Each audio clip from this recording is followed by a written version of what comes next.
Hello friends, તમારું અમારી ચેનલમાં હાર્દિક સ્વાગત છે. આજે આપણે ડિસ્કસ કરશું બાજાર સ્ટાઇલ રિટેલ આઈપીઓ વિશે. તો આઈપીઓ ઓપન થવાની ડેટ છે 30 ઓગસ્ટ, એટલે કે કાલથી શરૂ થઈ જશે. ક્લોઝ થવાની ડેટ છે 3 સપ્ટેમ્બરના રોજ. બેઝિક અલોટમેન્ટ એટલે રિઝલ્ટ આવશે 4 સપ્ટેમ્બરના રોજ. અને જો ન લાગે તો પૈસા પાછા આવશે 5 સપ્ટેમ્બર, અને જો લાગી જાય તો એના શેર તમારા અકાઉન્ટમાં ક્રેડિટ થશે 5 સપ્ટેમ્બરના રોજ. અને શેર લિસ્ટ શેર માર્કેટમાં ક્યારે થઈ જશે? 6 સપ્ટેમ્બરના રોજ લિસ્ટ થઈ જશે. હવે આપણે જોઈએ કઈ બિડિંગ પ્રાઇસ પર આપણે મળે છે. તો ઇસ્યુ પ્રાઇસ આપને છે 370 થી 389, એટલે આપણે અપર બીટ પર અપ્લાય કરવાનો રહેશે, એટલે 389, જેને એક લોટમાં આપને મળશે 38 છે. એટલે કે મિનિમમ તમારું ઇન્વેસ્ટમેન્ટ થશે 14,782 રૂપિયા. જ્યારે મિનિમમ આપણે સ્મોલ એચએનઆઈમાં કેટલું ઇન્વેસ્ટમેન્ટ થશે? 2,06,948 રૂપિયા. જ્યારે બિગ એચએનઆઈમાં કેટલું ઇન્વેસ્ટમેન્ટ થશે? 10,05,176 રૂપિયા. ઓકે, તો હવે આપણે બીજી ડિટેલ્સ જોઈ લઈએ, જેમાં કે રિટેલ કોટા કેટલા આપવામાં આવ્યો છે? 35%, એટલે કંપની એઝ અ પ્રોફિટેબલ છે. આઈપીઓની સાઇઝ કેટલી છે? તો 834 કરોડ રૂપિયાની છે. એમાંથી ઓએફએસ એટલે કે ઓલરેડી ભાગીદારો કે પ્રમોટરો પોતાની હિસ્સેદારી વેચે છે. કેટલા કરોડમાં વેચે છે? 686 કરોડની હિસ્સેદારી વેચે છે. અને ફ્રેશ ઇસ્યુ જે કંપની પાસે જશે તે કેટલા છે? 148 કરોડ. ફેસ વેલ્યુ રાખવામાં આવી છે 5ની. અને જો તમે એમ્પ્લોય હોય તો તમને કેટલું ડિસ્કાઉન્ટ આપશે? 35 રૂપિયા પર શેરનું ડિસ્કાઉન્ટ મળી જશે. આ હતી એની બેઝિક ડિટેલ્સ. હવે આપણે જાણીએ કે કંપની કરે છે શું. કંપનીની સ્થાપના ક્યારે થઈ હતી? 2013માં થઈ હતી. હવે આની ઓપરેટિંગ ક્યાંથી થાય છે? વેસ્ટ બેંગાલ અને ઓડિશાથી થાય છે. હવે કંપની શું કરે છે? કંપની એઝ અ એક સ્ટોર સમજો કે મોલ સમજો, તે શું કરે છે? પોતાની મેન્યુફેક્ચરિંગ કરાવે છે. એ મેન્યુફેક્ચરિંગ એટલે કોની મેન્યુફેક્ચરિંગ કરાવે છે?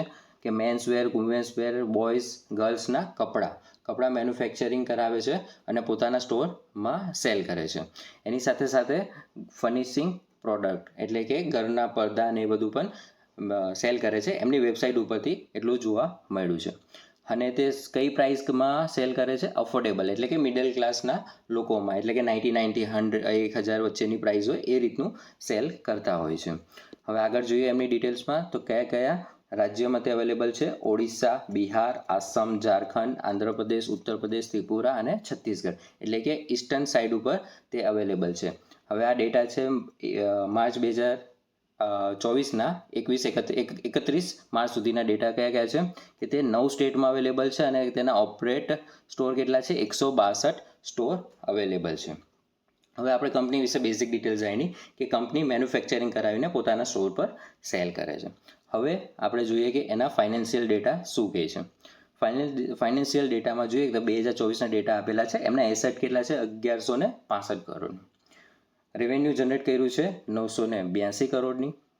પ્રોફિટ આફ્ટર ટેક્સ ભર્યા પછીની પ્રોફિટ કેટલું દેખાય છે? 21.94 કરોડ દેખાય છે. એટલે કે એનું પ્રોફિટ માર્જિન ખાસું ઓછું જોવા મળે છે. એ આપણે આગળ વાત કરશું. નેટવર્થ કેટલું છે? 212 કરોડની. રિઝર્વ એમના પાસે અવેલેબલ કેશ કેટલું છે? 180 કરોડ અવેલેબલ છે. અને તેમના પર ઉધારી કેટલી છે? ઉધારી છે 178 કરોડની. હવે આગળ બીજે ડેટા ચેક કરીએ. ડેટામાં શું છે? આરઓઈ અને આરઓસી આપણે કેટલું છે? મિનિમમ 15% હોવું જોઈએ. તો 15%થી કેટલું છે? આરઓઈ 10.74 છે અને આરઓસી 18.39 છે. એટલે ઓકે ગણી શકાય છે. ઘણું સારું ના ગણી શકાય. ડેટ ટુ ઇક્વિટી 0.76ની છે. 0.5 નીચે હોય તો બેસ્ટ ગણીએ. 0.1 નીચે હોય તો આપણે ઓકે ગણતા હોય છે. અને હવે છે પેટ માર્જિન. પેટ માર્જિન આગળ વાત કરી કે બહુ ઓછું છે 2.23. આ મિનિમમ આપણે 7-8નું હોય તો સારું ગણતા હોય છે. અહીંયા ખાલી 2.23નું જોવા મળે છે. હવે કંપની કયા પીઈ ઉપર અવેલેબલ છે? તો 125ના પીઈ ઉપર અવેલેબલ છે. હવે આ જ કંપનીના ઓલરેડી લિસ્ટેડ પ્લેયર સાથે એને કમ્પેર કરી જોઈએ. તો ઓલરેડી લિસ્ટેડ કંપનીમાં કોણ આવે છે? એક તો આવે છે વી માર્ટ રિટેલ્સ અને V2 રિટેલ્સ. આ બંને અવેલેબલ છે. તો આ બંનેનો પીઈ કયા છે? V2નો રિટેલનો પીઈ 138નો છે અને વી માર્ટનો પીઈ અવેલેબલ નથી, કે કંપનીએ લોસ જનરેટ કર્યું હતું એટલે પીઈ એમનો અવેલેબલ નથી. અને બજાજ સ્ટાઇલ 125ના પીઈ પર લિસ્ટેડ થાય છે. એમ તો આના કરતાં સસ્તું છે, પરંતુ આ બંને વેલ્યુએશન અકોર્ડિંગ ટુ માય થોડી કોસ્ટલીયર લાગે છે. એટલે કે વેલ્યુએશન થોડી મોંઘી દેખાય છે. હવે આપણે વાત કરીએ કે આ તો થઈ કંપનીની ડિટેલ્સ.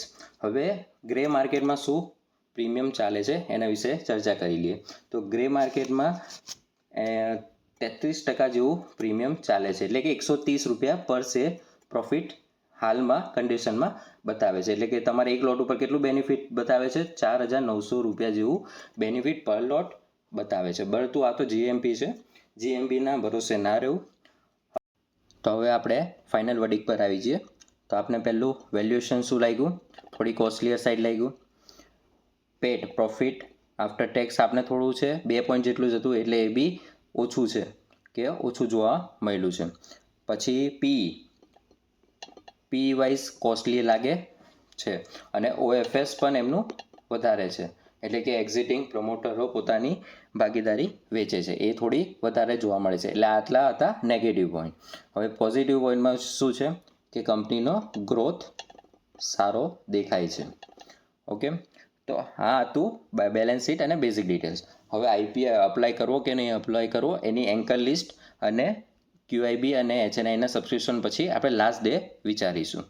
ઓકે, તો આવા વિડીયો આઈપીઓના અપડેટ, GMP અપડેટ માટે અમારી ચેનલને સબસ્ક્રાઈબ કરો, લાઇક કરો, કોમેન્ટ કરો.